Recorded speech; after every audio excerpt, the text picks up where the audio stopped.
Stop replying to client complaints over text. If a client sends you a message right now saying they're unhappy and you type a response back, you're about to make everything 10 times worse. I had a situation recently where my CTO did exactly this. A client was complaining about some minor thing and he fired back with a short, abrupt message, and I was like, what are you doing? And that interaction is actually what triggered this whole video. So I'm going to break down exactly how we handle client complaints at our agency, and I'm going to tell you about a client that I was literally hovering over the refund button for, who then went on to pay me over $100,000 in lifetime revenue. And there's really three things I want to cover here. Number one, why you should never ever respond to a client complaint over text. Number two, the one question that stops me from making emotional decisions that cost me money. And number three, why you need to stop stressing about churn, within reason, obviously. So let's jump straight in. So here's what happened. We've been doing work for this client, everything's going well, response times are fast, quality is good, and the client's been happy. And then out of nowhere, they send this message basically saying, we haven't done a couple of things that we said we would do. The problem is, we had done them, both of them. The client just forgot. And honestly, that's the nature of this business. Any kind of done for you business is always going to happen. When you onboard someone, you tell them 100 things, they're going to forget half of it. And like Hormozy says, people need to be reminded more than they need to be taught. So this client's complaining about something that's already been handled. They're just not looking in the right place. And here's the thing, that's still on you. This is still your fault. If a client doesn't know where something is, you haven't communicated it well enough. Now, here's where most people mess up. The client sends a frustrated message and you type something back. And this is a disaster. And the reason why is because of the 7-38-55 rule of communication. When you're communicating with clients, or anyone for that matter, 7% is the words you say, 38% is the way you say it, and 55% is the body language. Obviously, if you're in the online space, body language isn't that relevant here, but the point is, how you say something is so much more important than what you're actually saying. So when you send a text, the client is reading your words and making up the tone themselves, and they're already frustrated.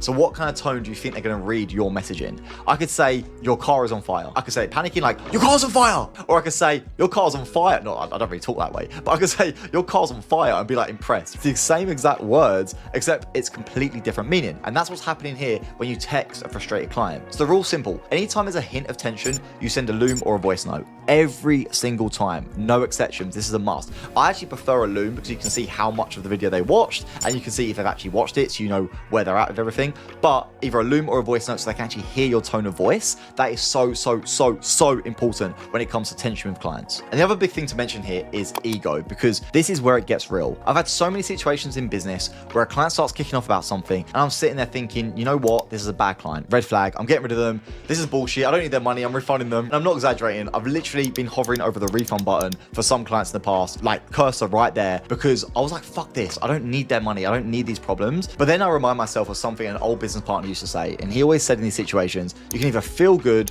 or you can make money. Which one do you want to do? And yes, refunding a client when they're being annoying, telling them where to go, that will feel good for about 2 minutes. And then after those 2 minutes pass, you're back to normal, except now you've lost the money, you've burnt the relationship, and for what? A 2-minute ego hit? And they're a bad client and they're giving red flags and whatever it is. You know what, bro? Fuck you. I don't need your money. Refund. I don't want to talk to you anymore. But again, what you got to remind yourself is, do I want to make money or do I want to feel good? Feeling good, I personally would rather make money than feel good in these situations. And that client that I was talking about where I needed refunded them, they were kicking off. It was very early days. They'd paid me like $3,000 set up or something like that in an old company of mine. I put my ego aside and I was like, you know what? Let's figure out how to solve this situation. And that client then went on to pay me over $100,000 in lifetime revenue. Whenever I'm tempted to refund someone, or if I'm getting annoyed or whatever's going on, I always remind myself back to that client and think, I literally would have burned $100,000 if I just decided to refund that client and burn them. And not only that, it's a relationship as well. They referred me lots of people. I've made even more money from that relationship. You just got to remind yourself in these times that you need to make money. You want to make money more than you want to be right and your ego. It's all about subjugating your ego and doing what's best for the company and making money. So what do you actually do when a client is being difficult? You kill them with kindness. Here's exactly how. Let's say the client sends a complaint. They're saying stuff wasn't done, things are missing, whatever it is. You open a Loom, you share the message on screen. You say something like, hey, James, yeah, I see what you're saying here. I can totally see why you're frustrated. I 100% get it. I might not have explained this properly on our last call, so let me quickly explain it again now. And the great thing about this is that when you actually explain to them, they will remember that you've already told them. You know you've explained it. They know you've explained it. Everyone knows, but you give them a pass on their ego. Some clients are like children and you just need to protect their ego. So you walk them through it. And when you're walking them through it, essentially you're saying to them, hey, look, I've already showed this to you before. And they know it. They've seen, when you show it to them, they'll be like, oh, damn, you actually already showed me all this stuff. They'll be thinking it in their head, but you're pretending like you may have forgotten. It might have been your fault. You might have had a miscommunication. You might have not explained something properly. You're letting them get away with it. You're essentially saving their ego from being like, oh, you know what? I was an idiot. I forgot. not. Rather than them admitting that, you're giving them this pass. And that makes it so much easier to continue with. So you say, yeah, look, so this is where this lives. I've already set this up. Yep, this is where that funnel that I built is. This is where this goes, blah, blah, blah, blah, blah. And again, once they see it all, they're like, okay, I get it. And again, they feel a bit silly. And sometimes they might even go a little bit further, right? I've had some clients that after a tiny minor little incident, literally they've forgotten something. And I've told them many times. They had something like, we need to decide if we want to continue working with you or not. I'm personally always going to call that out in a very kind way. I'll literally highlight the bit of the message that they said on the Loom. Don't do it over text again, but over the Loom. I'll be like, by the way, this bit you said here where you know if you want to continue working with us or not. Honestly, this actually hurt me a little bit. I thought we've done a great job. I'd go back through the chat, but look, we've responded fast. We've got this set up. We've got that set up. This sounds really good. Here you said you loved it. Here you said you loved it. Here you said this is great. But now you're saying that, maybe you don't want to continue the relationship. Please, like, if I've done something wrong or if there's something that you really feel like is missing here, please tell me. I need the feedback. I really want to know. And I want to make sure I can make up for anything I've done wrong. When you say it like that, you're putting the burden on you. It's like, okay, look, I'm accepting this is my fault and I'm just doing my best to make sure I can make up for this. The burden is never on the client. Always take the burden on yourself, and you do it in such a kind way, in such a reasonable way, the client feels like a bit of a dick afterwards. And I'm telling you, 9 times out of 10, the response you get back is a completely different tone. When you break it down, like I just said, sometimes they even go as far as apologizing for their previous message. They'll say something like, oh, sorry, I didn't mean to come across that way. I was just frustrated at the moment, blah, blah, blah. And they fold because you were being so reasonable and so essentially nice about the situation. And then they start to realize how unreasonable they were being. And that's how you retain clients, not by snapping back, not by being right. Who cares about being right? No one cares about being right. I care about making money. It's about being kind and just taking the burden on yourself and really just making them understand that you are there for them and you're doing your best to make sure everything works. And when you break it down, like I just said, people usually backtrack and they start to be a lot nicer. Obviously, if the client's being rude and they're just like, you've done what I've just said, and they're still being dicks essentially, and they're just being rude and they're saying rude things to your team. I've actually had it in the past where one client was like literally mocking one of my team members, but I'm not going to accept someone belittling my team and ruining that kind of culture we've got. As the leader of the company, I'm there to protect my team. I don't want them turning up to work thinking, oh, am I going to get abused today? Am I going to have a client just like shout at me for no reason and just be horrible and say mean things? I'm never going to allow clients to be mean to people, but there's a line there. And obviously as the company owner, you get to decide that line, which is great. Maybe you decide that a client complaining about something is completely against what you believe in and you don't want them in the company. That's going to cost you a lot of money, so I wouldn't recommend that. But some people have that. Some people literally could complain about one little thing and they just don't like it, right? I actually had one really weird situation where I signed up for a guy's software and then he added me to his email list. And I just emailed back saying, hey, can you please remove me from an email list? Like, I don't care about your email newsletter. I just wanted the software. It fully refunded me. It was a really weird situation. And I sent him another message saying, hey man, like, I'm not saying I wanted to refund the software. I still want to use the software. I'm just saying that I don't want to be on your email list. It's not a big deal. And then he replied, if you don't want to be on my email list, I don't want you using my software. And I was like, I couldn't believe it. I was like, what? It wasn't expensive software that I needed and I probably would have been a long-term customer. So I replied to him. I was like, hey man, like, this kind of seems a bit weird. Like, you're literally burning money. I'm literally trying to give you my money, but you don't want it because I don't want to be on your email list. Like, it seems like a bit of an ego thing here. It seems a bit weird. Like, what's going on? And he just replied saying, I don't need your money. I have enough money. Thanks. And I was like, again, it absolutely blew my mind, right? So there are some people